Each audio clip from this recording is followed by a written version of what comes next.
Terima kasih pemirsa, Anda masih bersama kami dalam Kominfo Newsroom. Pemirsa, presidensi G20 akan menjadi kesempatan untuk membangkitkan kembali roda ekonomi. Meski kegiatan berpusat di Bali, namun Labuan Bajo menjadi isu penting bagi produktivitas, pariwisata berkelanjutan, dan juga perkembangan ekonomi digital. Badan Pelaksana Otorita Labuan Bajo Flores ini kehadirannya tidak hanya menjadi representatif pemerintah pusat di daerah, ini berperan sebagai mengorkestrasikan seluruh kepentingan untuk membangun dan memajukan pariwisata yang ada di Labuan Bajo. Kita akan membahasnya bersama hari ini bersama dengan Direktur Utama Badan Pelaksana Otorita Labuan Bajo Flores, Shana Fatina. Selamat sore Bu Shana. Selamat sore. Baik, Bu Shana, mengenai dengan pelaksanaan G20 yang juga nanti akan ke Flores, seberapa optimis Bu Shana mengenai dibukanya kembali Bali, kemudian ada pelaksanaan G20, ini untuk meningkatkan ekonomi kembali, terutama untuk kegiatan yang ada di luar pariwisata? Pertama-tama kami sangat senang ya dan bersyukur akhirnya dibuka kembali pariwisata Bali dan penyelenggaraan event G20 saat di Labuan Bajo juga tentunya sangat mendorong peluang untuk teman-teman pariwisata dan aircraft di Labuan Bajo kembali pulih. Jadi pertemuan-pertemuan G20 yang akan diselenggarakan di Labuan Bajo ini akan membantu pemulihan ekonomi dengan peningkatan jumlah kunjungan, baik dalam penggunaan jasa pariwisata, jasa MICE, serta industri penumpang rantai pasok, misalkan pertanian, perikanan yang digunakan untuk hotel-hotel dan restoran. Nah, termasuk juga salah satu yang kita coba kawal adalah bagaimana produk-produk UMKM yang selama ini telah dikembangkan bisa mengisi setiap ruang dan kegiatan dalam kegiatan G20 yang ada di Labuan Bajo. Jadi penyelenggaraan G20 tidak hanya sekedar event ataupun sekedar rapat, tapi justru ini adalah perhelatan untuk kita showcase-kan apa yang sudah disiapkan selama 3 tahun terakhir. Baik, bagaimana pendekatan pemerintah kepada pelaku usaha jasa transportasi jika disediakan nantinya transportasi terpadu dan juga kendaraan listrik, Bu Shana? Nah, tentunya ini bagian juga dari bagaimana kita ingin menyampaikan ya bahwa Labuan Bajo kita punya orientasi ke depan untuk menjadi destinasi berkelanjutan dan salah satunya adalah dengan penerapan transportasi publik serta kendaraan listrik. Nah, tentunya melalui dukungan kebijakan dengan pemerintah daerah serta penyiapan SDM jasa transportasi pariwisata lintas pentahelix serta teman-teman asosiasi yang bekerja di sektor transportasi, kami bekerja sama untuk memperkuat kelembagaan dan tata kelola jasa transportasi. Dan ini juga tidak hanya dalam konteks penggunaan transportasi hijau atau ramah lingkungan, tapi juga bagaimana manajemen dan tata kelola bisa menghadirkan konektivitas yang baik untuk destinasi Labuan Bajo dan ini menjadi kemudahan buat para wisatawan. Baik, dengan adanya peningkatan pariwisata tentunya harus diimbangi dengan ketersediaan SDM yang mumpuni. Bagaimana peran dari pemerintah untuk mendukung SDM tersebut agar siap saing dan sebagian besar masyarakat di sana juga berprofesi sebagai pemandu wisata dan juga dive master. Ini apakah mereka sudah bersertifikat atau apa yang sudah dilakukan pemerintah untuk mendorong SDM yang ada, Bu Shana? Jadi untuk pariwisata di Labuan Bajo sendiri sebenarnya ini sekitar 30% ya dari sektor industri yang berkembang di Labuan Bajo. Jadi sektor jasa ini 30% dan di sini memang para pelaku SDM-nya ini kebanyakan mereka belajar otodidak juga. Jadi bagaimana pengenalan terkait wisata selam, kemudian wisata kapal, lalu juga bagaimana pelayanan hospitality. Nah, kemudian saat ini memang di Labuan Bajo kita sudah punya lembaga untuk sertifikasi kompetensi. Jadi yang kita lakukan bersama-sama Kementerian Pariwisata dan Ekonomi Kreatif khususnya untuk memastikan kesiapan SDM yang ada di sini dan terampil, ini adalah memastikan semuanya adalah tersertifikasi dan kemudian mereka bisa memenuhi standar layanan prima sebagaimana yang dibutuhkan untuk destinasi berkualitas seperti Labuan Bajo. Nah, dan ini sudah dilakukan tidak hanya untuk persiapan G20 ya, tapi sejak dulu secara rutin, secara berkala kita selalu memantau. Karena kalau kita lihat sampai hari ini itu sekitar 4.500 tenaga yang bekerja di sektor pariwisata dan ekonomi kreatif. Dan ini akan kita terus pantau dan juga kita akan kawal kualitasnya sehingga layanannya tetap baik dan layanannya tetap memuaskan untuk para wisatawan. Adakah semacam evaluasi untuk pemantauan terhadap SDM yang ada di sana, Bu Shana? Ya, seperti saya sampaikan juga, kita punya forum komunikasi khusus ya untuk mengawal SDM ini, karena SDM adalah salah satu yang paling kita rasa urgent dan menjadi pilar utama pengembangan pariwisata terintegrasi. Nah, secara berkala kita melakukan pengumpulan data, kemudian memonitor apakah perlu peningkatan kualitas atau kapasitas dari masing-masing SDM ini dengan berbagai sektor, dan tentunya tidak hanya sektor pariwisatanya saja, tapi sektor pendukung kualitas layanan pariwisata. Contohnya misalkan hal sederhana, kemampuan untuk teknisi atau kemudian permesinan, kemudian reparasi peralatan, hal-hal seperti itu yang menurut kami saat ini juga sangat diperlukan. Lalu juga yang kita lakukan di sini untuk meningkatkan kemampuan digital dari teman-teman pelaku pariwisata juga, khususnya untuk para travel agent operator ya, agar mereka bisa bersaing, karena dengan era digital seperti sekarang, mengenal Labuan Bajo ini bisa langsung komunikasi dan direct dengan para buyers, dan ini diharapkan juga salah satunya dengan membenahi teman-teman travel agent operator untuk bisa ramah digital terhadap pengembangan pariwisata. Baik, seperti yang kita tahu bahwa keindahan dari Flores ini memang sudah sangat mendunia dan sangat menarik seperti itu ya Bu Shana. Kemudian bagaimana peran dari pemerintah untuk membranding destinasi yang ada di Flores dan bagaimana ini sebagai target pasar di global? Nah, ini yang menarik sekali ya. Jadi sebenarnya salah satu tugas Badan Pelaksana Otorita Labuan Bajo Flores adalah bagaimana meng-create branding untuk wilayah koordinatif yang mencakup Flores, Lembata, Alor, dan Bima. Nah, kalau dulu orang tuh taunya datang ke Flores gitu ya, ada 3. 1, lihat Komodo. 2, ada Homo florensis. 3 adalah Danau 3 Warna Kelimutu. Nah, dengan adanya ini kita menggunakan brand namanya Floratama, Flores, Lembata, Alor, dan Bima, karena Bima kebetulan masuk ke dalam kawasan cagar biosfer Komodo. Dan di sini kita melakukan kolaborasi branding destinasi secara keseluruhan, kemudian bagaimana masing-masing kabupaten memiliki brandingnya juga sesuai dengan kekuatan dan karakter mereka masing-masing.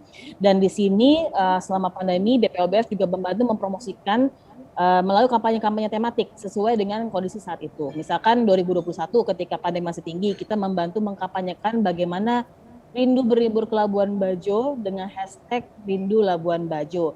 Dan di situ semua informasi terkait bagaimana kesiapan Labuan Bajo untuk mengantisipasi pandemi dan pariwisata pasca pandemi, dan ini menunjukkan bahwa teman-teman Labuan Bajo bersiap untuk menerima wisatawan.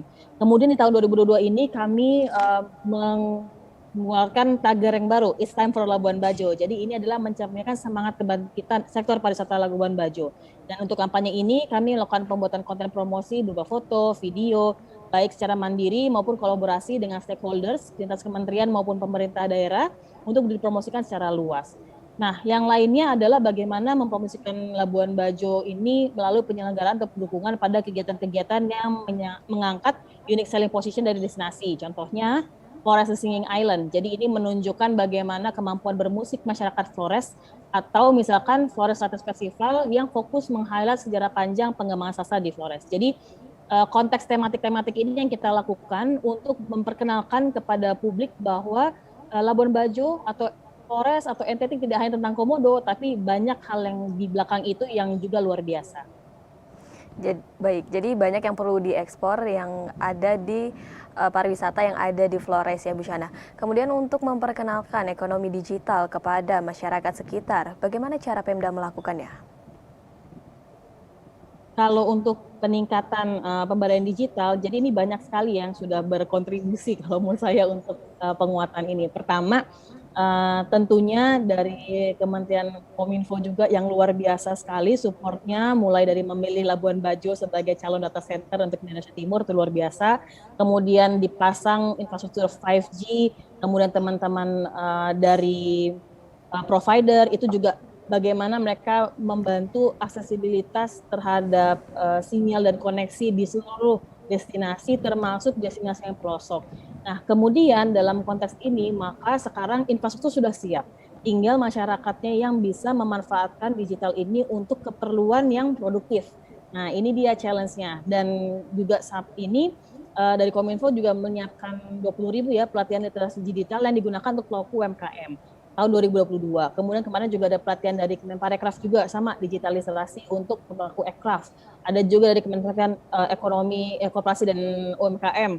Lalu juga macam-macam deh yang menggunakan digital ini, dan pada prinsipnya adalah pemerintah daerah selalu menjadi narasumber juga ya, dalam arti adalah bagaimana mereka bisa melihat mana-mana saja masyarakatnya yang belum terakses dengan digital, baik infrastruktur maupun literasinya. Jadi ini adalah bentuk kolaborasi antara pemerintah pusat dengan pemerintah daerah untuk meningkatkan kualitas masyarakat dan kapasitasnya, sehingga juga bisa dapat bersaing dan mengisi pariwisata berkualitas dan berkelanjutan yang sedang dibangun di Labuan Bajo.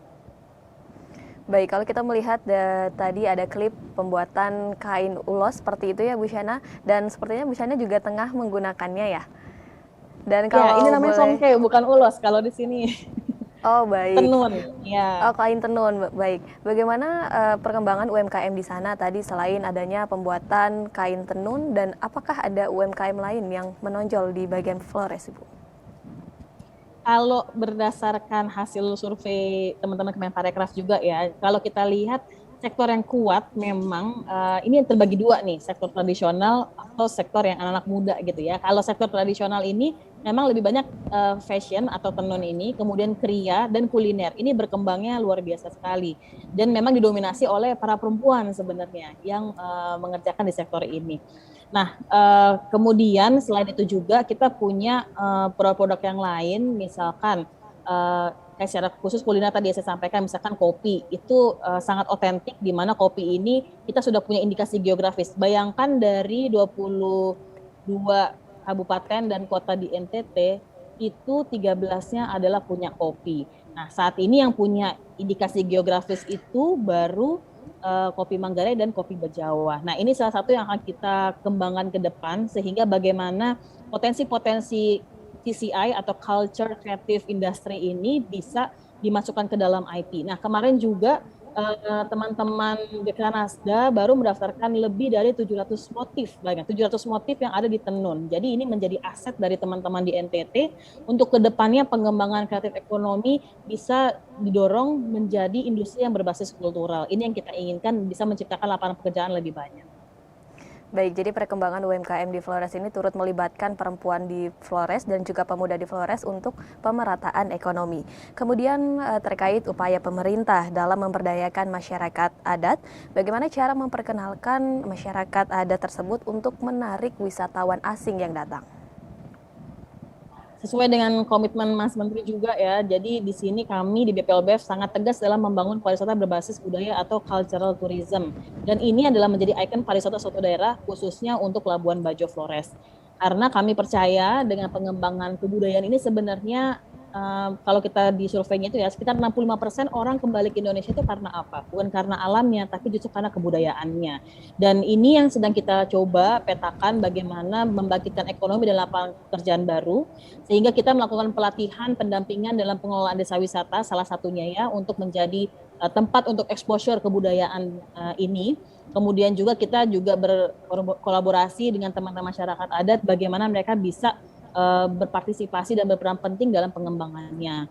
Kemudian kita juga lakukan narasi serta keragaman kebudayaan yang dimiliki oleh masing-masing daerah dalam bentuk foto, video, tulisan cetak, dan promosi lainnya, sehingga bisa digunakan untuk mempromosikan melalui program-program seperti sales mission, pameran expo, dan lain-lain.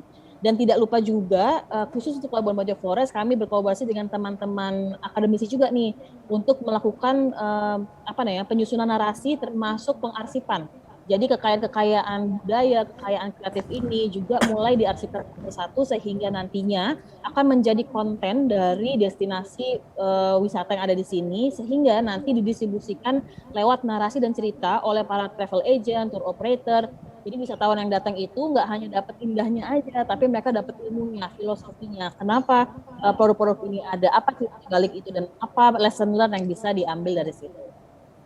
Baik, Bu Shana, boleh disampaikan kepada masyarakat, Bu, mengapa harus ke Flores dan apa yang menarik di Flores sehingga masyarakat ingin berbondong-bondong untuk datang menyaksikan keindahan Flores secara langsung?